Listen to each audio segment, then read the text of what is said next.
শুনলাম কয়েকদিন আগে হাইকোর্ট নাকি এখন নতুন করে করছে যে প্রথম স্ত্রীর অনুমতি ছাড়াই নাকি দ্বিতীয় বিয়ে করা যাবে। এখন অনেকেই খুশি হয়ে গেছে গা। তাদেরকে জিজ্ঞেস করি, এতদিন কি তাইলে হাইকোর্টের ভয়ে আপনি দ্বিতীয় বিয়ে করেন নাই? এখন খুশি হয়েছেন মানে? মিয়া গড়ের হাইকোর্ট আগে সামলাইয়া লইয়েন। আপনি ওই হাইকোর্টের বয়ে আছেন, আগে গড়ের হাইকোর্ট সামলাইয়া নিয়েন, তারপরে দ্বিতীয় বিয়ের চিন্তা করেন। পিডানি খায়েন না। শোনেন, আল্লাহ পাক বিধান দিয়েছেন, অবশ্যই অবশ্যই আমরা এই বিধানের পক্ষে। কোরআনে বিধান আছে, এই বিধানে আমার মা বোনেরা রাগ করবে শুনলে।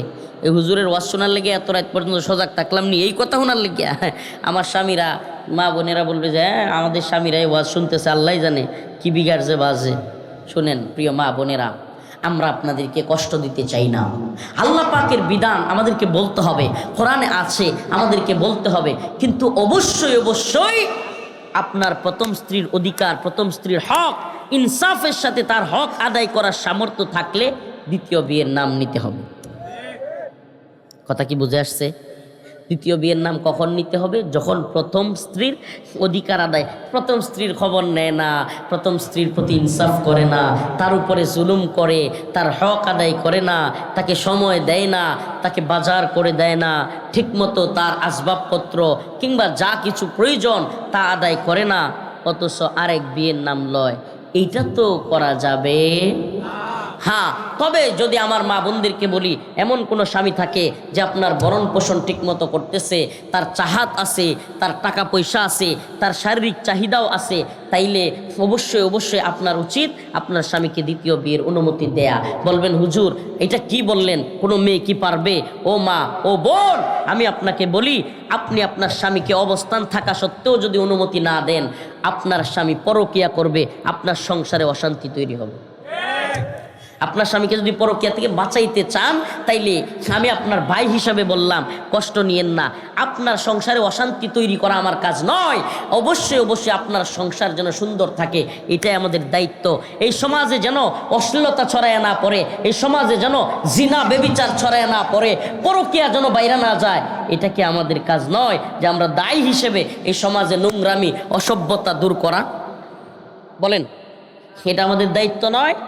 আমি বলবো আমার মা বোনদেরকে, আমার বাবা চাচাদেরকে, সবাইকে বলবো, যেই সমস্ত যুবক যুবতীরা প্রাপ্তবয়স্ক হয়ে গিয়েছে, বালেগা হয়ে গিয়েছে, তাদের দ্রুত বিয়ের ব্যবস্থা করেন। আল্লাহ তাআলা আমাদের সবাইকে বোঝার এবং আমল করার তৌফিক দান করুন। তো বলতেছিলাম, ওয়ালা নাবলুওয়ান্নাকুম, আল্লাহ বলছে যে অবশ্যই অবশ্যই তোমাদেরকে পরীক্ষা করা হবে, বিশাইইম মিনাল খাউফ, ভয় দ্বারা, ওয়াল জু', দারিদ্রতা দ্বারা, ওয়ালা কসিম মিনাল আমওয়ালি ওয়াল আনফুসি ওয়াস সামারাত, ফল ফসল এগুলোর মনে করেন জানমালের নিরাপত্তাহীনতা। এই যে আমরাই ওয়াজ করি, এই যে রাত 2টা 2:30 প্রায় 3টা বাজে যাচ্ছে বয়ান করতেছি, এখন রওনা হইলে এই দীর্ঘ এই এত লম্বা রাত, কুয়াশার রাত, অন্তর জীবন নিরাপত্তা আছে? সত্যি একবার চিন্তা করছেন? আপনারা তো এখানে এই শত শত লাইটের নিচে, হ্যাঁ, এত এত মানুষের ভিতরে হুজুরের ওয়াজ করাইতেছেন, চিন্তা করেন না। কিন্তু এই যে আমরা এত রাত পরে এই যে জার্নিটা করি, চিন্তা করেন একবার। আপনারা তো হয়তো মনে করেন হুজুররা খুব সাধে করে। আপনি জানেন, আপনার লোকের লগে একটা সিক্রেট কথা কয়ে ফেলি, আমার গত 4 দিনও মাহফিল ছিল না, আগামী 4 দিনও কোনো মাহফিল নাই। তাইলে কি আমার মানুষে দাওয়াত দেয় না? সুবহানাল্লাহ, কোন কি হাজার হাজার দাওয়াত, যায় দাওয়াত পাবেন না, কিন্তু আমি ওয়াজ রাখি না। একটা সিক্রেট কথা কয়ে দিলাম। 4 দিন, আগামী 4 দিন, গত 4 দিনও রেস্টে ছিলাম। ভাই, জীবনের নিরাপত্তাটা খুব খুব, আমাদের ভাই শরীফ ওসমান হাদি, এই কথা অনেকেই নাকি শুনতে চায় না, নাউজুবিল্লাহ। যদি কেউ শরীফ ওসমান হাদি ভাইয়ের বিচার না চায়, বুঝতে হবে এই লোকটার মধ্যে মুনাফিকি আছে। শরীফ ওসমান হাদি এই যুবক মানুষটাকে এভাবে মেরে ফেলছে কেন? ভারতীয় আধিপত্যবাদের বিরুদ্ধে সে কথা বলে, আওয়ামী লীগের বিরুদ্ধে কথা বলে। তাহলে আমরা কি করি? শরীফ ওসমান হাদির আগ থেকে তো আমরা এদেশে ভারতীয় আধিপত্যবাদের বিরুদ্ধে বক্তব্য দেই। এদেশে ভারতীয় আধিপত্যবাদের বিরুদ্ধে বক্তব্য দিতে গিয়া 2021 সালে বাংলাদেশের সবচেয়ে বড় বড় আলেমদের আগে আমি ছোট্ট অদম রফিকুল ইসলামকে 2বার অ্যারেস্ট করা হয়েছে। কয়বার? 2বার অ্যারেস্ট করা হয়েছে। এদেশের সর্বজন বড় বড় আলেম, হেফাজতের বড় নেতা, জামাতের বড় বড় বড় বক্তার আগে আমি রফিকুল ইসলাম ছোট মানুষকেও 2বার গ্রেফতার করা হয়েছে।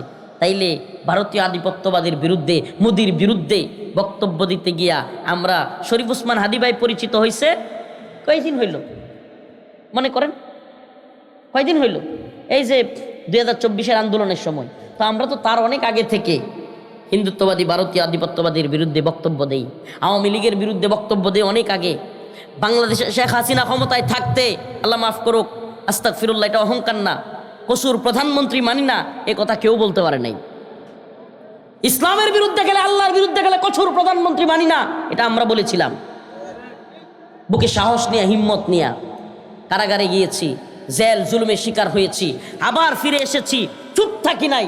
আলহামদুলিল্লাহ, এটা আল্লাহ, এটা আমার কোনো ক্রেডিট না, বরত্ব না, এটা আল্লাহর পক্ষ থেকে নিয়ামত যে জবানটা আল্লাহ দিয়েছেন। কারাগার থেকে বের হয়েও চুপ থাকি নাই, হক কথা বলে গেছি, আন্দোলন করেছি, সংগ্রাম করেছি, হাসিনাকে বিদায় করেছি। কিন্তু যে কথা বলতে চাই সেটা হলো, জীবনের রিস্ক তো আমাদেরও আছে, একটু না অনেক বেশি, অনেক বেশি। এই যে রাতের গভীরে এই অন্ধকার রাস্তায় যাতায়াত করি, এটাই আমাদের জন্য পরীক্ষা। কি করব? এই উম্মার দাঁড়ে দাঁড়ে ঘুরি, এই এত কষ্ট জানেন না। আজকে যে কথা বলতে কি পরিমাণ কষ্ট হয়েছে, ঘুম থেকে ওইটা কথা বলতে, তারপরেও আপনাদের কাছে, এই উম্মতির কাছে কথাগুলো পৌঁছায় একটাই কারণ, হে প্রিয় উম্মা, যদি আমরা পরিবর্তন হই, যদি আমরা কোরআনের পথে চলে আসি, যদি আমরা নামাজ কায়েম করতে পারি, আমরা একটা সুন্দর সমাজ গড়তে পারি, আমরা দুনিয়া এবং আখেরাত উভয় জাহানে কামিয়াবি হাসিল করতে পারব। নামাজ পড়বো তো ইনশাআল্লাহ, নামাজ পড়বো তো ইনশাআল্লাহ। অবাক না হয়ে উপায় নেই, মানে এখন আমার মঞ্চে বৈশাই মন চাচ্ছে যে ঘুমাই, যে অবস্থার মাহফিল। আমার আজকে প্রোগ্রাম ছিল ওই আপনাদের পাশের থানা বাঙ্গোরা কোথায়, তো বাঙ্গোরা মাহফিলের আপনাদের এখান থেকে কমিটির বা মাদ্রাসার লোকেরা চলে গেছে, বৈশা আছে। বাঙ্গোরা মাহফিলে আমি তাড়াহুড়া করে বয়ান শেষ করছি যে আমার রাতে 11টায় এখানে বয়ান। কয়টায়? রাতে 11টায় আমার এখানে বয়ান। তো ওখান থেকে আসতে লাগবে আধা ঘন্টা। 10:30টায় বয়ান ছাড়লেই হইতো, এর মধ্যে আমি 10:14তেই বয়ান ছেড়ে দিছি। আমার তো চিন্তা ভাবনা হলো যে আমাকে 11টায় গিয়ে বয়ান ধরতে হবে, 11টার আগেই এখানে আমি চলে আসছি। এক দফা আপনাদের এলাকার একজন অ্যাডভোকেট জাকির ভাই নাম, ওনার বাড়িতে চা খাইছি, এক দফা ওখানে বিরতি। কিরে, আমি বলি এরা তাড়াহুড়া করে নিয়ে আসলো, এখন আবার দেখি যে এখানে বিরতি। আচ্ছা, চা খাইলাম, একটু বসলাম, আবার মাদ্রাসায় আসছি। আমি ভাবছি আরে 11টা বেজে গেছে, মানুষ তো মনে হয় অপেক্ষায় আছে, তাড়াতাড়ি মঞ্চে নিয়ে যাবে। হুজুর আপনি একটু এই রুমে রেস্ট করেন। আমি বললাম ঠিক আছে, রেস্ট করলে তো ভালোই হয়। পরে দেখি তারা ঘুমাইতে বলতেছে, আমি বলছি আচ্ছা ঘুমাই। যেমনি কমিটি বলতেছে আমিও বলতেছি, ক্লান্তি তো আছে, বুঝেন তো, আমরা যেহেতু ওয়াজ মাহফিল করি, ক্লান্তি আছে, ভ্রমণের ক্লান্তি। নেত্রকোনা থেকে প্রায় 250-300 কিলোমিটার দূর, ভ্রমণের ক্লান্তি, শরীরের ঘুমের ঘাটতি, ঘুমাইলাম কতক্ষণ। কিন্তু এখন বাবা সত্যি বলি, ঘুমায়া আমি আসলে এখন কই আছি, কোথায় ওয়াজ করতেছি, কোন এলাকায় আছি, ওইটা আমি বলতে পারবো না ঠিক মতো। মানে আমার মনে হইতেছে যে ওই যে এমন ঘুমের একটা প্রচুর ঘাটতি, শরীরের প্রত্যেকটা জোড়ায় জোড়ায় পয়েন্টে পয়েন্টে আপনার ঘুমের যে একটা থাকে, ছেড়ে দিতেছে শরীর। তো এই অবস্থা। এখন আবার বলতেছে যে হুজুর আমরা তো এইভাবেই রাত 2টায়ও বক্তা দেই, সারা রাত ব্যাপীও প্রোগ্রাম হয়। আসলে এটা অনেক মাদ্রাসায় বা অনেক এলাকায় এখনও আছে। আমাদের ময়মনসিংহেরও কিছু অংশে একটা সময় ছিল এইভাবে রাত 2টা-3টায় প্রধান বক্তাকে দেয়া হইতো, কিন্তু এখন প্রচলনটা উঠে যাচ্ছে, এখন ওই রকম প্রচলন নাই, ওইটা আসলে এখন ওইভাবে হয় না। তো আমার কথা হলো, যদি আপনারা প্রোগ্রাম করতে হয়, একটা প্রোগ্রাম অবশ্যই করবেন, কিন্তু রাত 12টার পরে না। এটা আমার ব্যক্তিগত মত, হুজুররা মনে কষ্ট নিতে পারেন। এতে কইরা শুনেন, এই যে এখন আমি প্রধান বক্তা, রাত বাজে 2টা, ঠিক আছে, আলোচনা করে ছেড়ে দিব। আর তো বক্তা নাই, হাদিয়া তুফা নিয়ে যাবে, এক একটা করে ঘুমাবে, ফজরের নামাজ সবগুলোরই শেষ। এই যে সারা রাত মাহফিল শোনা হইল, এই যে ফজরের নামাজ মিস হইল, আমারে বলেন এই মাহফিলের কি ফায়দা হবে? 1 লক্ষ মানুষও যদি, আর হ্যাঁ ওয়াজ শিখাইতেছে হুজুর মূল আলোচনায় যান, হ্যাঁ মাইক দেন, হ্যাঁ ওয়াজ করো কাইসা, হ্যাঁ এরকম ওয়াজ করে করে আস্তে আস্তে শরীরটারে ফিট করতে হইব, বুঝতেছেন না তো? শরীর তো ফিট না, আপনি বুঝতে, আমার মনে হচ্ছে ঘুমাই। আবার আপনার কেমনে বুঝাম, আমার মন চাইতেছে মাথায় এমনি দিয়েই ঘুমাই। এখন একটু ফিট করতেছি, বুঝছেন তো? বলতেছি যে এটা হলো আমাদের, মানে আমাদের ময়মনসিংহ ছিল, ফজরের নামাজ পড়া মাহফিল শেষ হইতো। এটা হইলে আবার কিছুটা ঠিক আছে, নামাজ ফজর এখানেই পড়তে হবে। প্রধান বক্তা ওয়াজ করবে 4টায়, 4:30টায়, সমস্যা কি? ফজর পর্যন্ত ওয়াজ হবে, ফজরের নামাজ পড়ে পরে বিদায়। আল্লাহ তাআলা আমাদেরকে বোঝার এবং আমল করার তৌফিক দান করুন। ইন্নাল হামদুলিল্লাহ নাহমাদুহু ওয়া নাস্তাঈনুহু ওয়া নাস্তাগফিরুহু ওয়া নু'মিনু বিহি ওয়া নাতাওয়াক্কালু আলাইহি ওয়া নাউযু বিল্লাহি মিন শুরুরি আনফুসিনা ওয়া মিন সাইয়্যাতি আ'মালিনা। من يهده الله فلا مضل له ومن يضلل فلا هادي له ونشهد أن لا إله إلا الله وحده لا شريك له। আমি বলছি নড়াচড়া সব বন্ধ করতে হবে, টোটালি বন্ধ করতে হবে। আপনারা আর আর কিছু করবেন না, খুতবা শুরু হয়ে গেলে আর কিছু করতে পারবেন না। বলছি ونشهد أن سيدنا وسندنا ومولانا وأولانا محمدا عبده ورسوله أرسله إلى كافة للناس بشيرا ونذيرا وداعيا إلى الله بإذنه سراجا وقمرا منيرا أما بعد فقد قال الله تبارك وتعالى في كلامه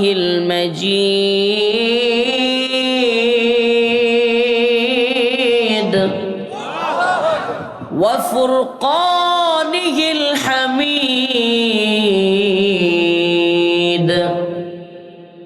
أعوذ بالله من الشيطان الرجيم. بسم الله الرحمن الرحيم. يا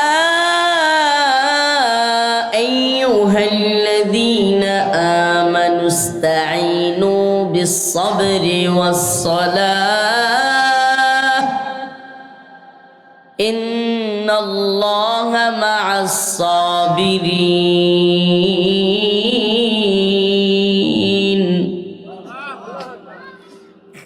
ولا تقولوا لمن يقتل في سبيل الله أموات بل أحياء ولكن لا تشعرون. ولنبلونكم بشيء من الخوف والجوع ونقص من الأموال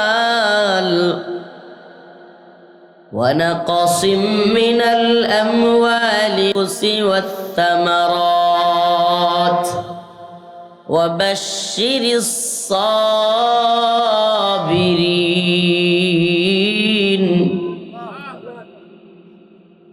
الذين إذا أصابتهم مصيبة قالوا إنا لله وإنا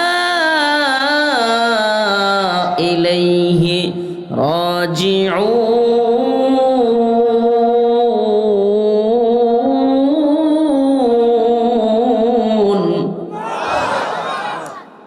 صدق الله مولانا العظيم وصدق رسوله النبي الكريم ونحن على ذلك من الشاهدين والشاكرين والحمد لله رب العالمين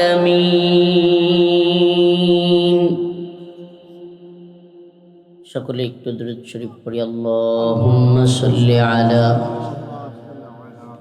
محمد وعلى آل محمد كما صليت على إبراهيم وعلى آل إبراهيم إنك حميد مجيد اللهم بارك على محمد وعلى آل محمد كما باركت على إبراهيم وعلى آل إبراهيم إنك حميد مجيد প্রিয় ভাইরা কথা একবারে ক্লিয়ার এতিমখানার উন্নতি কল্পেই হলো মাহফিল একবারে পরিষ্কার কথা যে আমরা কিসের উদ্যোগে প্রোগ্রাম করছি এতিমখানা মাদ্রাসার উন্নতি করবার জন্য অতএব আমরা যে রাত্রি জাগরণ করেছি এই এতিম এবং এই অসহায় ছাত্রদের আল্লাহ তাআলা যেন তাদেরকে ভালো খাবার ভালো থাকা কিংবা এখানে ভালো পড়াশোনা করা মানুষের মতো মানুষ হিসেবে গড়ে ওঠার সুযোগ যেন তৈরি করে দিতে পারি আল্লাহ পাক আমাদের সকলের এই রাত্রি জাগা এই দান সাদাকা এই সময় ব্যয়কে কবুল আর মঞ্জুর করুন আমিন আপনারা কথা না কইলে কিন্তু আমিও কথা কইতাম না মাঝে মাঝে আমার সাথে কথা বলতে হবে আমি যদি এতক্ষণ কথা বলতে পারি আপনারা মাঝে মাঝে কথা বলতে পারবেন না নাইলে বুঝবো আপনারা ঘুমাই গেছেন গা পুতায় গেছেন আপনারা কি পুতায় গেছেন আমাদের নেত্রকোনায় কয় হিতলা হয়ে গেছে হিতলা মানে দীর্ঘ সময় এই যে মুরব্বী হিতলা হয়ে গেছে গা আমি নিজেও হিতলা হয়ে যেতেছি মানে উপায় নাই এখন 2টার উপরে বাজে কি মনে করছেন ব্যাটারি চার্জার কতক্ষণ থাকে তো এইরকম পুতায়া যাওয়া যাবে না একটু যেন স্ট্রং থাকা লাগবে নাইলে বাস্তব আমিও ঘুমায় ঘুমায় কমো আপনারাও ঘুমায় ঘুমায় শুনবেন প্রিয় ভাইরা আমার বন্ধুগণ আমার আমি সূরাতুল বাকারার 153 নম্বর 54 নম্বর আয়াত থেকে তিলাওয়াত করেছি আল্লাহ রাব্বুল আলামিন এই আয়াতগুলোর মধ্যে খুব গুরুত্বপূর্ণ কয়েকটা বিষয় নিয়ে কথা বলেছেন এর মধ্যে অত্যন্ত গুরুত্বপূর্ণ একটা বিষয় হলো বান্দা এবং মালিকের একটা সম্পর্ক সুবহানাল্লাহ বান্দা এবং সম্পর্ক তাআল্লুক মা আল্লাহ মাল্লাহুল মাওলা ফালাহুল কুল এই দুনিয়ায় এমন কোন মানুষ কি আছে যার মাওলা তার হয়ে গেছে সুবহানাল্লাহ তার আর কিছু দরকার নেই আর এই দুনিয়ার সমস্ত দল সমস্ত ক্ষমতা সমস্ত নেতা নেত্রী পুরো পৃথিবীও যদি তার বিরুদ্ধে চলে যায় তার মালিক তার মাওলা যদি তার পক্ষে চলে আসে মানলাহুল মাওলা ফালাহুল কুল এক মালিক যার পক্ষে পুরো পৃথিবী তার বিরুদ্ধে গেলেও তার কিছু যায় আসে না মালিক যার পক্ষে পুরো পৃথিবীও তারই পক্ষে সুবহানাল্লাহ আর যদি পুরো পৃথিবীও আমার পক্ষে থাকে, ক্ষমতা আমার পক্ষে, বিজিবি আমার পক্ষে, রেব আমার পক্ষে, সেনাবাহিনী আমার পক্ষে, ডিবি আমার পক্ষে, পুলিশ আমার পক্ষে, ছাত্রলীগ, যুবলীগ, অমুক লীগ, হেলমেট লীগ সব আমার পক্ষে, হঠাৎ করে পিটানি খায়া হাওয়া। ক্ষমতা আছে কিন্তু আল্লাহ সাথে নাই, লাভ আছে কোনো? পিটানি খায়া হাওয়া হয়ে যেতে হবে। কুলিল্লাহুম্মা মালিকাল মুলক তুতিল মুলকা মান তাশা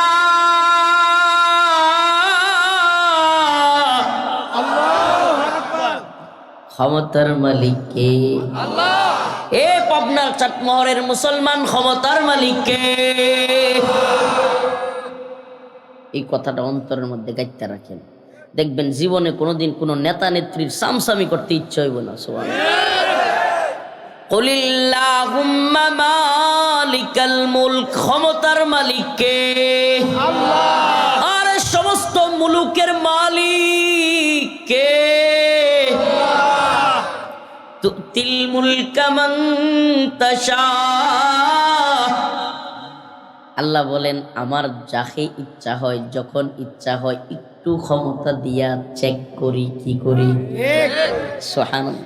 এগুলা আমি রফিকুল ইসলাম মাদানির কথা না, আল্লাহর কোরআনের কথা। সূরাতুল বাকারা আল্লাহ বলতেছেন যে কুলিল্লাহুম্মা মালিকাল মুলক তুতিল মুলকা মান তাশা, আমার যারে মনে চায় ক্ষমতা দেই, ওয়াতানজিউল মুলকা মিম্মান তাশা, আবার যখন মনে চায় ক্ষমতা কাইরা নেই, পালায়া যাইতে বাধ্য করি। রান্না করা খাবার খায়া যাওয়ার সময় নাই। বক্তাদের মাইক কাইরা নেওয়া, বক্তাদেরকে জেলখানায় বইরা দেওয়া, বক্তাদের জবান বন্ধ করে দেওয়ার চেষ্টাকারী 40 মিনিটের ভিডিও বক্ত রেকর্ড করার পরে সেটা জাতির সামনে পেশ করবার মতো সময় নাই। আপা তাড়াতাড়ি পালান, পোলা পানাইতে আছে। এতদিনের সামসারা খাইছে না পা, বইছে না পা, শুইছে না পা, আপা ঠিক আছে আপা, হুজুররা বেশি বাইরে গেছে আপা, মাইরা ফেলে না পা, পোলা পান্ডারে গুলি কইরা দেন আপা। এরপরে আপার চামসারা কেউ নাই, কেউ থাকবে না। দিন শেষে জালেমের পক্ষে কেউ থাকে না। ফালা তাহসাবান্নাল্লাহ গাফিলান আম্মা ইয়ামালুজ জালিমুন, আল্লাহ পাক পৃথিবীর কোন জালেমের ব্যাপারে গাফেল নন। আল্লাহ তারা ছাড় দেন কিন্তু ছাইরা দেন না, সময় মতো ঠিকই ধইরা ফেলেন। তাইলে ক্ষমতার মালিক আল্লাহ। এই যুবক কথা বলেন, আল্লাহ। ক্ষমতার মালিক আল্লাহ, ক্ষমতার মালিক আল্লাহ। যতক্ষণ স্বতঃস্ফূর্ত আওয়াজ পাবো না ততক্ষণ কইতেই থাকবো। আমার ভাল লাগে সুবহানাল্লাহ। পৃথিবীতে কোনো নেতা নেত্রীর জয়গান গাই না, পৃথিবীতে কোনো অমুক দল তমুক দলের জয়গান গাই না, পৃথিবীতে কোনো তথাকথিত এই ক্ষমতার রাজনীতি, ক্ষমতার বাগবাটোয়ারা, পকেট আর পেটের দান্দাবাজির স্লোগান দেই না। একমাত্র জয়গান, একমাত্র স্লোগান আমার আল্লাহর জন্য। ওয়াতানজিউল মুলকা মিম্মান তাশা, সুবহানাল্লাহ। কইতে ভালোই লাগে। কুলিল্লাহুম্মা মালিকাল মুলক তুতিল মুলকা মান তাশা ওয়াতানজিউল মুলকা মিম্মান তাশা তাবারাকাল্লাযী বিয়াদিহিল মুলক তাবারাকাল্লাযী বিয়াদিহিল মুলক ওয়া হুয়া আলা কুল্লি শাইইন কাদির। আল্লাহু লা ইলাহা ইল্লা হুয়াল হাইয়ুল কাইয়্যুম। সুবহানাল্লাহ। পৃথিবীতে কোনো ব্যক্তি নিজের বরত্ব নিজে বলা উচিত না, ঠিক না। নিজের বরত্ব নিজে বললে অহংকার বলা হয়, এটাকে আত্ম অহংকার বলা হয়। কিন্তু এমন একজন মালিক আছে যিনি তার নিজের বরত্ব নিজে গাইতে পারেন, যিনি অহংকার করা যার চাদর, যার অহংকার করা সাজে। পৃথিবীর কারো অহংকার করা সাজে না। কেন? কারণ পৃথিবীতে কেউ চিরস্থায়ী ক্ষমতার মালিক না, কিন্তু যিনি চিরস্থায়ী ক্ষমতার মালিক তিনি নিজে তার কোরআনের মধ্যে বলে গিয়েছেন তার বরত্বের কথা। আল্লাহু লা ইলাহা ইল্লা হুয়াল হাইয়ুল কাইয়্যুম লা তাখুযুহু সিনাতু ওয়ালা নাওম। সুবহানাল্লাহ। আল্লাহ বলেন, আল্লাহু লা ইলাহা ইল্লা হুয়াল হাইয়ুল কাইয়্যুম। তিনি তো এমন এক সত্তা যিনি হাইয়ুন কাইয়্যুম, যিনি চিরঞ্জীব, সবাইকে জীবিত রাখনেওয়ালা, যিনি নিজে জীবিত থাকেন আবার সবাইরে কি করেন। লা তাখুযুহু সিনাতু ওয়ালা নাওম, তিনি তো ঘুমান না। এমন কি তন্দ্রাও, এই যে আমাদের দেখেন না তন্দ্রা এসে যায়, একটু না ঘুমাইলে রাত হয়ে গেলে আসে কি আসে না? আমার আল্লাহর একবার তন্দ্রাও আসে না। সুবহানাল্লাহ। আল্লাহর কি আসে না? তন্দ্রাও আসে না। তিনি এমন ক্ষমতার মালিক, যিনি প্রথমেও ক্ষমতার মালিক ছিলেন, শেষেও ক্ষমতার মালিক থাকবেন। প্রকাশ্যেও ক্ষমতা ওনার আছে, গোপনেও ক্ষমতা ওনার আছে। সুবহানাল্লাহ বলবেন না? আর একটু আল্লাহর জয়গান গান না। কত মঞ্চে যাবেন, কত রাজনীতিক নেতাদের মঞ্চে যাবেন, বিভিন্ন দলের দেখবেন ওরে বাবা নিজেদের নেতার 20 মিনিট 15 মিনিট প্রশংসা স্তুতি গাইতেছে। আরে জানে নেতার মধ্যে বন্ডামির অভাব নাই, তবুও 15-20 মিনিট অমুক নেতা এই করছে সেই করছে, আমার নেতা চরিত্র, যা মন চায়। আর পাবলিক দুইটা চা খাওয়ার লেগে, বিস্কুট খাওয়ার লেগে, আর ক্ষমতার বাগবাটোয়ারা পাওয়ার লেগে বই থাকে। ওই ক্ষমতাওয়ালাদের কথা না শুনে আল্লাহর ক্ষমতার কথা শুনেন, আল্লাহর জয়গানের কথা শুনেন। আশা করা যায় ওই মালিক ক্ষমতাওয়ালা আমাদেরকে মাফ করে দেবেন। হুয়াল আউয়াল ওয়াল আখির ওয়াল যাহির ওয়াল বাতিন, হুয়াল আউয়াল ওয়াল আখির ওয়াল যাহির ওয়াল বাতিন। তিনি প্রথম ক্ষমতার মালিক, তিনি শেষ ক্ষমতার মালিক, তিনি প্রকাশ্যে ক্ষমতার মালিক, তিনি গোপনেও ক্ষমতার মালিক। তিনি অন্তর্যামী। তিনি কি জামি? পৃথিবীর কোনো মেশিন আবিষ্কার হয় নাই আপনার আমার অন্তরে কি চলছে এটা বলার পৃথিবীতে কোনো মেশিন নাই। একমাত্র যিনি জানেন তিনি কে? আল্লাহ তাআলা আমাদের সবাইকে উনার ক্ষমতার চাদরে আবৃত রেখেছেন। ওই ক্ষমতার চাদরে আবৃত রেখে আল্লাহ আমাদেরকে হেফাজত করুন। আমিন। আরো জোরে বলেন আমিন। আমি আপনাদের সামনে সেই মহান রবের কালামুল্লাহ থেকে সূরাতুল বাকারার আয়াতি কারিমা তিলাওয়াত করেছি। আল্লাহ তাআলা বলেন, ইয়া আইয়ুহাল্লাযীনা আমানু, ইয়া আইয়ুহাল্লাযীনা আমানু, ইয়া আইয়ুহাল্লাযীনা আমানু। হে পাবনার মুসলমান ইমানদার, ইস্তাইনু বিসসবরি ওয়াসসালাহ। আমার আল্লাহ বলেন, হে ইমানদার, রাতের গভীরে যখন কেউ নাই, তোমাকে কেউ দেখে না, নীরবে নির্জনে তুমি কারো কাছে যদি কিছু চাও, একমাত্র চাইবা কার কাছে? ওই যে বললাম, ওয়া তুইজ্জু মান তাশা ওয়া তুযিল্লু মান তাশা, ওই আয়াতের মধ্যে লুকায়িত আছে যেই ব্যক্তি রাতের গভীরে আল্লাহর কাছে চায়, কার কাছে? আল্লাহর কাছে। যেই ব্যক্তি রাতের গভীরে চায়, আল্লাহ তার মান মর্যাদা বাড়ায়া দেন। সুবহানাল্লাহ বলবেন। আর দুনিয়ার মানুষের কাছে চাইলে ওয়া তুযিল্লু মান তাশা, নিচু হওয়া লাগে। আপনার ভালো লাগলেও কথা সত্য, না লাগলেও কথা সত্য। এই দুনিয়ার মানুষের কাছ থেকে টাকা লাগলে, এই যে হুজুর কিছুক্ষণ আগে কি কইছে, আপনারা বিরক্ত হইতেছেন জানি, জানে মাদ্রাসার হাজত আছে, টাকা পয়সা দরকার, কালেকশন দরকার, তারপরেও শেষে কি বলতে হইতেছে, হিসাবটা 2 মিনিটে দিবে, সেটাও ইতস্তত বোধ করতেছে। কেন? মানুষ বিরক্ত হচ্ছে। হ্যাঁ, এটাই মানুষের স্বভাব যে আমরা বিরক্ত হই, বেশি চাইলে বিরক্ত হই। কিন্তু আপনার আমাদের একজন মালিক আছে যিনি না চাইলে বিরক্ত হয়। না চাইলে কি হয়?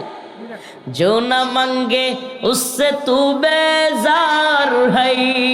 सुभान अल्लाह।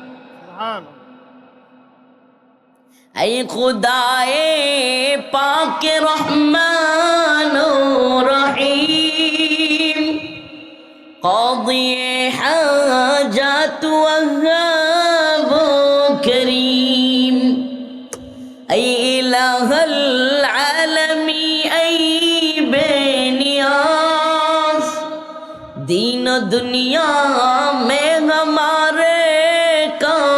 एहसास हम गुनाहगर अपना तू गफ्फार है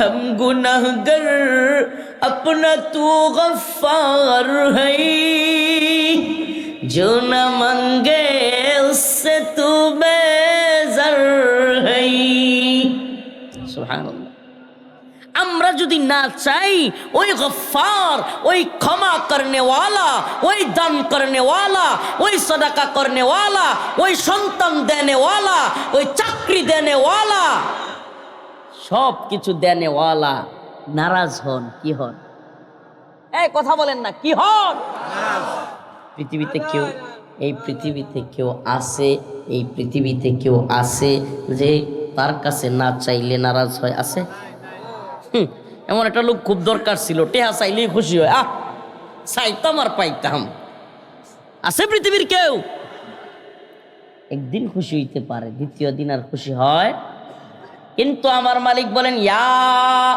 আইয়ুহাল্লাযীনা আমানুস্তাঈনু বিস-সাবরি ওয়াস-সালাহ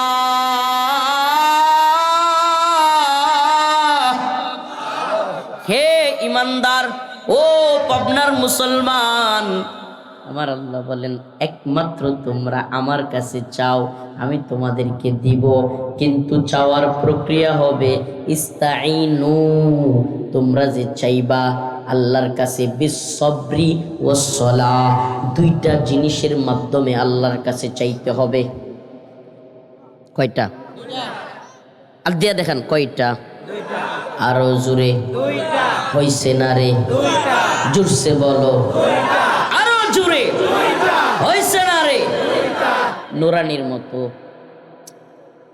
কয়টা আল্লাহর কাছে চাইতে হবে কয় তরিকায় দুই তরিকায় কয় তরিকায় পড়েন নাই ছোটবেলায় নুরানিতে বিস-সাবরি ওয়াস-সালাহ এক নাম্বার তরিকা হলো সবর এক নাম্বার তরিকা কি হতাশ হওয়া যাবে না ইয়া ইবাদিয়াল্লাযীনা আসরাফু আলা আনফুসিহিম লা তাকনাতু মির রাহমাতিল্লাহ আল্লাহ বলে দিবেন আমার রহমত থেকে নিরাশ হইতে পারবা না আল্লাহ বলছেন আমার রহমত থেকে কি হইতে পারবা না নিরাশ হইতে পারবা না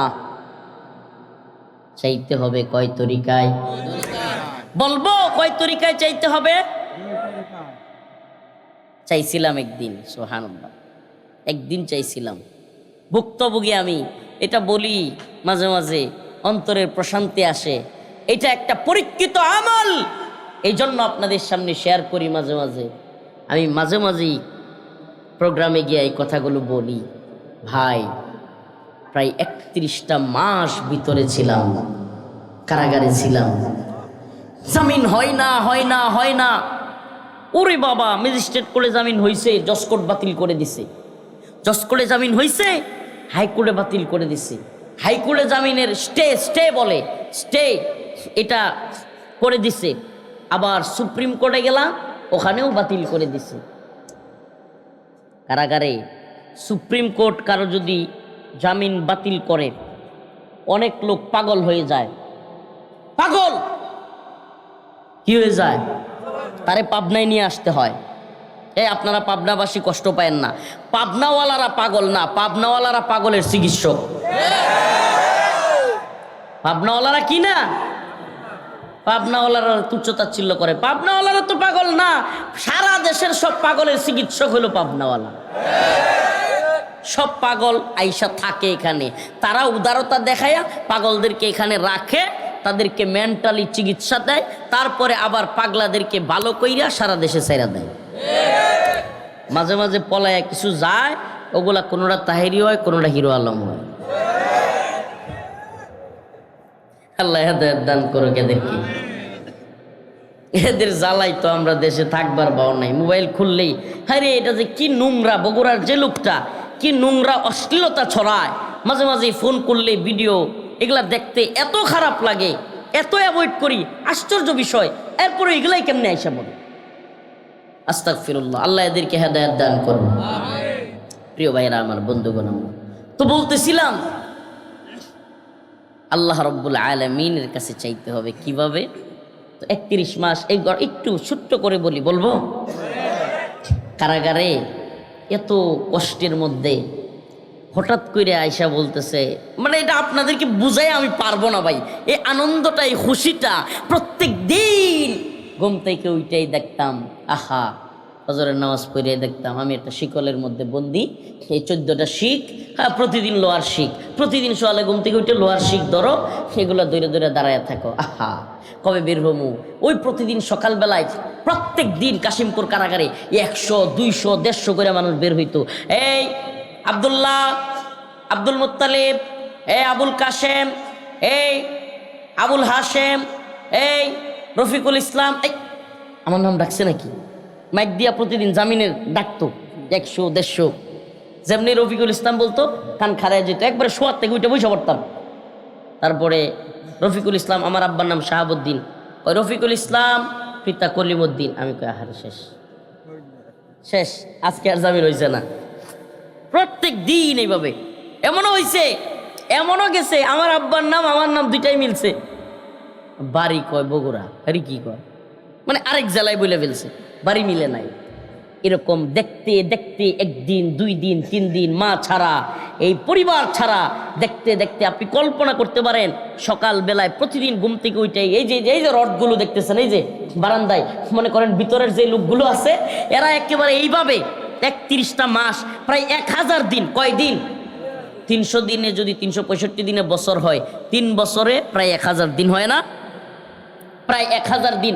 এইভাবে যদি 1000 দিন এটার থেকে বেরোতে না পারে, খালি ওখানে খাবে, ওখানে ঘুমাবে, ওখানে প্রস্রাব পায়খানা করবে, আর বাহির থেকে মানুষগুলোর দেখবে সবাই ঘুরতেছে, কিন্তু তারা বেরোতে পারবে না।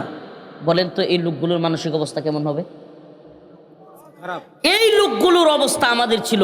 সেইভাবে দেখতে দেখতে এরপরে প্রায় 3 বছর পরে হঠাৎ করে যদি বলে, হুজুর আপনার কাপড় চোপড় নিয়ে রওনা হন, আপনাকে বের করে দেওয়া হবে। কল্পনা করতে পারেন খুশিটা কোন লেভেলের? হ্যাঁ, এমনও বন্দি দেখছি বলে, হুজুর আমারে যদি বাথরুমে গিয়া বলে যে এই অবস্থায় চললে আমি ল্যাংডা হয়ে দিব, বলতো আমাদেরকে, হুজুর এমন অবস্থা যে বাথরুমে থাকা অবস্থায় যদি কয় তোর জামিন হইছে, তোর এখানে যা আছে কাপড় চোপড়, এক একজন জেলখানায় 3-4 বছর থাকতে থাকতে কিন্তু অনেক কাপড় চোপড় জমা হয়, অনেক মূল্যবান জিনিস জমা হয়, অনেক কিছু থাকে। হুজুর আমার কিছু দরকার নাই, খালি জামিনের কাগজটা আসবে, আমারে বলবে তুই চল, আমি একবার বাথরুম থেকে দৌড় দিব। প্রয়োজনে যদি কয়, আমি এমনও মানে দুষ্টামি করতাম, বলতাম যে ভাই তখন যদি লুঙ্গি না থাকে পরনে, বিছানায় অনেক সময় ঘুমাইলে তো লুঙ্গি থাকে না, হুজুর লুঙ্গি লাগবে না, আমি দৌড়ে গিয়ে বাইরে লুঙ্গি পরবো।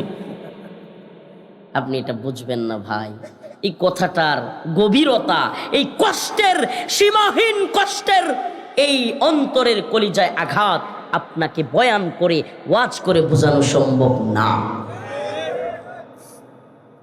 আমি এমন লোককে দেখেছি আমার পাশের রুমে, এমন লোককে দেখেছি দীর্ঘমেয়াদী থাকতে থাকতে পাগল হয়ে গেছে, মাথা ঠিক নাই, দৌড়ায়। একটা সুস্থ বিবেক সম্পন্ন মানুষ, জাহাঙ্গীর ভাই, আমাদের পাশের রুমের জাহাঙ্গীর ভাই, জানি না এখনো ভাই মুক্ত হয়েছে কিনা। কত ভদ্র মানুষ, নামাজি মানুষ, কিন্তু হঠাৎ করেই এগুলো মানে সহ্য করতে পারে না, দৌড়াইতে থাকে, মানুষকে মারতে যায়। এরকম একটা ভালো মানুষ পাগল হয়ে গেছে, এরকম আরও দেখতাম। তো এই জায়গায় যখন শুনছি আমার মুক্তি হয়েছে, কাপড় নিয়ে রেডি হন, হাই রে খুশি, তাড়াতাড়ি গেছি গেইটে। মেন গেটটা প্রায় 1 কিলো দূরত্ব, 700-800 মিটার হবে, প্রায় 1 কিলো। মেন গেটে নিয়ে গেছে, যেখানে থাকি ওখান থেকে নিয়ে যাওয়ার পর জেলার বসাইছি, অল্প সময়ে বলে ফেলতেছি, জেলার বলে ওখানে বসাইছে আমাকে, জেলারের সামনে নাম ঠিকানাগুলো মিলাইতেছে, চেহারা ছবি মিলাইতেছে, শরীরে দাগ চিহ্ন আছে কিনা কয়টা, এবং ওই দাগগুলোর সাথে মিলাইতেছে, বাবার মার নাম সব মিলায়া। এখন বসে আছি, ওইদিকে গেটের বাহিরে আমার ভাই, আমার চাচা, আমার মামা, হ্যাঁ, এদিকে সবাই অপেক্ষা করতেছে, আমার বোন, আমার ভাই, আমার আম্মা। 100-200 গজ দূরে, মানে 100 গজ দূরে তারা গেটে, আমি গেটের ভিতরে, তারা গেটের বাহিরে। চিন্তা করেন, প্রায় 3টা বছর পর তাদের সাথে সাক্ষাৎ হবে। এই মুহূর্তে জেলার আমারে কয়, হুজুর 60টা গোয়েন্দা সংস্থার ক্লিয়ারেন্স লাগবে। কয়টা? এরপরে আপনি বের হইতে পারবেন। আমি বললাম ভাই আমাকে তো অনেক আদালত থেকে জামিন দেওয়া হইলো, জামিনের কাগজ আসছে, তারপরেও? হ্যাঁ হুজুর, 7টা গোয়েন্দা সংস্থা, DB, SB, NSI, DGFI, RAB, CTTC, ATU. ওরে বাবা রে বাবা, সবগুলো সংস্থা। আমরা রাজনৈতিক মামলা, হুজুর সবগুলো সংস্থা ক্লিয়ারেন্স দিবে যে এই হুজুরের ব্যাপারে আমাদের কোনো আপত্তি নাই, ওনার সরকার বিরোধী আর কোনো বক্তব্য দিবে না, এই ধরনের কথাগুলো আমাদেরকে জানাবে, তারপরে আপনাকে মুক্তি দেওয়া যাবে, এর আগে না। আমি বললাম তাইলে কয়টা হয়েছে? 4টা হয়েছে, আরও 3টা বাকি। মাথা পোড়া করতেছে। আমি বললাম যে ভাই এখন যদি এই 3টা গোয়েন্দা সংস্থার ক্লিয়ারেন্স না হয় তাইলে কি আমার ছাড়বেন না? না হুজুর, আবার ভিতরে দিয়ে দিতে হবে। পুরা শর্ট খায় না মানুষ, বিদ্যুতের শর্ট, এরকম আমার মনের মধ্যে একটা শর্ট লাগলো। আহা, আপনাদেরকে বলি কেন শর্ট লাগলো। এই আপনাদের কাছেই তো বলবো, কাদের কাছে বলবো এই কষ্টের কথাগুলো। আমার আম্মা জসকোর্টে যখন মামলার জামিন হইয়া বাতিল হয়েছিল, আমার আম্মা রাতে স্ট্রোক করছিল। 4 ঘন্টা 5 ঘন্টা টানা পানি দিয়া আম্মাকে সজাগ করা লাগছে, এরকম অবস্থা হয়েছিল আমার আম্মা। আমি মনে মনে চিন্তা করলাম, আমার যেই মা শুধু জামিন বাতিল হয়েছে এই জন্য এরকম কান্না করতে করতে স্ট্রোক করছে, পানি দিয়া দিয়া এরকম ইয়া করা লাগছে, উনি যদি শুনে যে আমার এই ব্যাগ সহ কাপড় চোপড় সহ গেট থেকে আবার ফিরিয়ে দিছি, এই মহিলা টিকবে কিনা, আমার মাকে আর গিয়া বাহিরে পাবো কিনা, এই পেরেশানিতে আমার মাথা করতেছে। মাগরিবের আজান দিয়ে দিছে। আমি আবার বলি কারারক্ষী একজনকে বললাম, ভাই একটু নামাজের জায়গাটা দেখাইয়া দেন। দাঁড়াইলাম গিয়া নামাজের জায়গায়, নাহিদ ভাই আল্লাহর কাছে 2টা হাত তোলাম, আল্লাহ আয় মালিক, যেইভাবে বলছিলাম সেইভাবে হুবহু বলতেছি, আয় মালিক, শেখ হাসিনা কেন পৃথিবীর কোনো ক্ষমতাসীন নাই, আপনি যদি আমি রফিকুল ইসলামের রিজিক আমার আম্মা যে রান্না করে রাখছে ওই খাবার যদি আমার রিজিকে আপনি লেখা থাকেন, শেখ হাসিনা কেন পৃথিবীর কারো ক্ষমতা নাই ওই খাবার থেকে আমারে ফিরায় আনে। আয় আল্লাহ, আমার আম্মা তো খাবার পাক করে রাখছে, আপনি যদি একবার লাইসেন্স দিয়া দেন, আমার আম্মার খাবার যদি আমার রিজিকে আপনি লেখা থাকেন, পৃথিবীর কোনো ক্ষমতাসীন নাই আমার ওই খাবার খাওয়া থেকে আটকায়। সবরের সাথে আল্লাহ এতদিন সবর করেছি, আল্লাহ এতদিন ধৈর্য ধারণ করেছি, বিশ্বাস রাখি ওয়ালা সাউফা ইউতিকা রাব্বুকা ফাতারদা, আল্লাহ বিশ্বাস রাখি আপনি দিবেন, আপনি আমারে দিবেন, রাজি খুশি কইরেই দিবেন।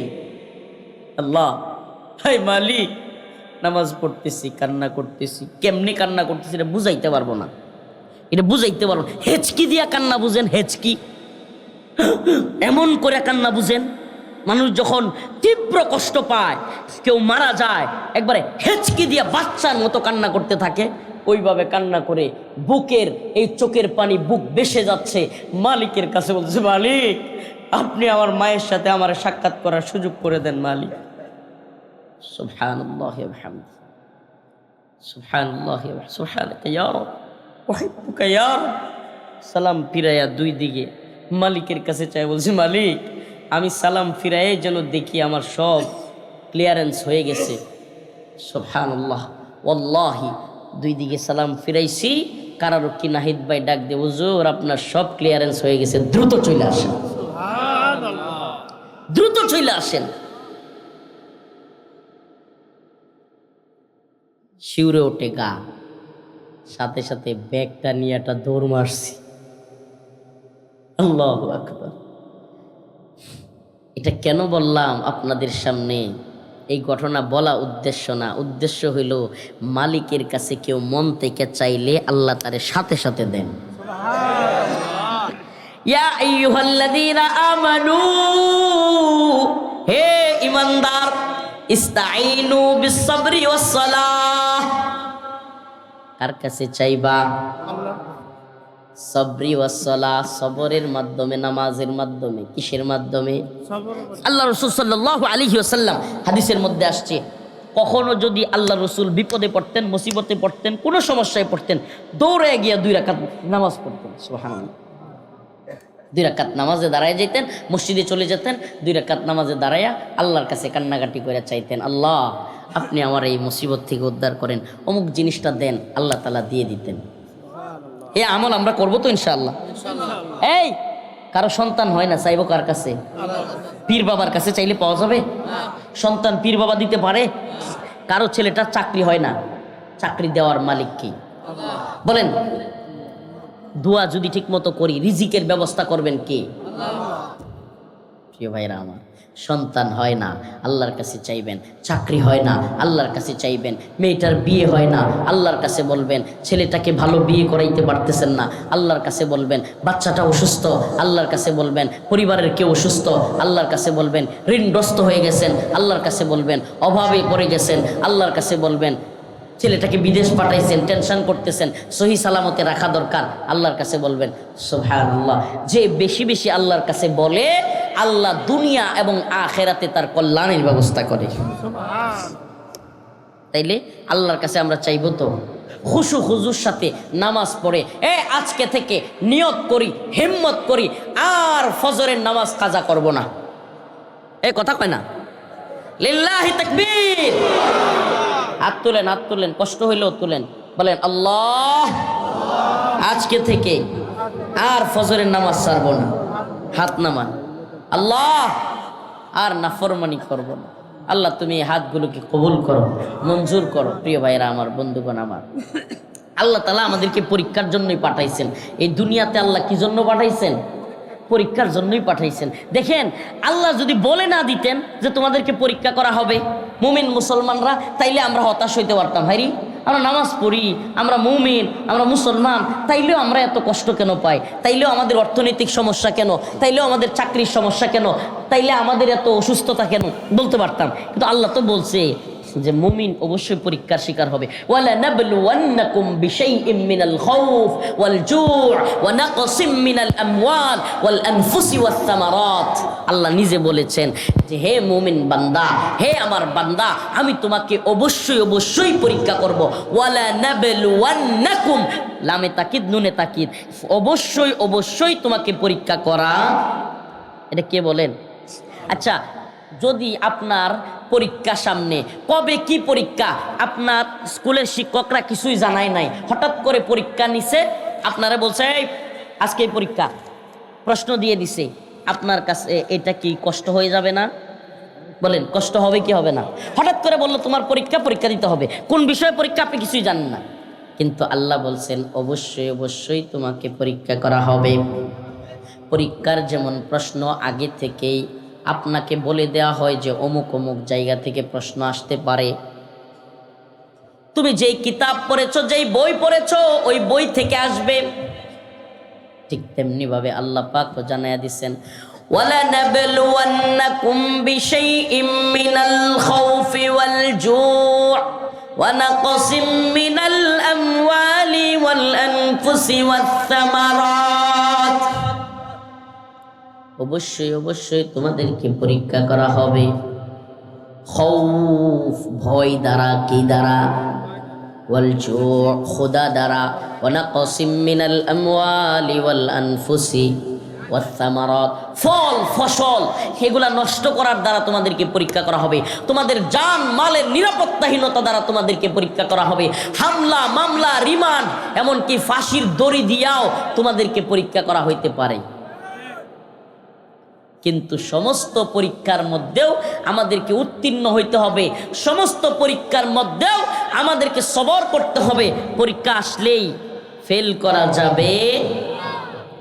ফেল করা যাবে? পরীক্ষা আসবেই, পরীক্ষার মধ্যে উত্তীর্ণ হইতে হবে। জেল, জুলুম, রিমান্ড, ফাঁসি, নির্যাতন, অত্যাচার যাই আসুক, কিন্তু দিন শেষে আমরা আল্লাহর পথে থাকব, কোরআনের পথে থাকব, ইসলামের পথে থাকব।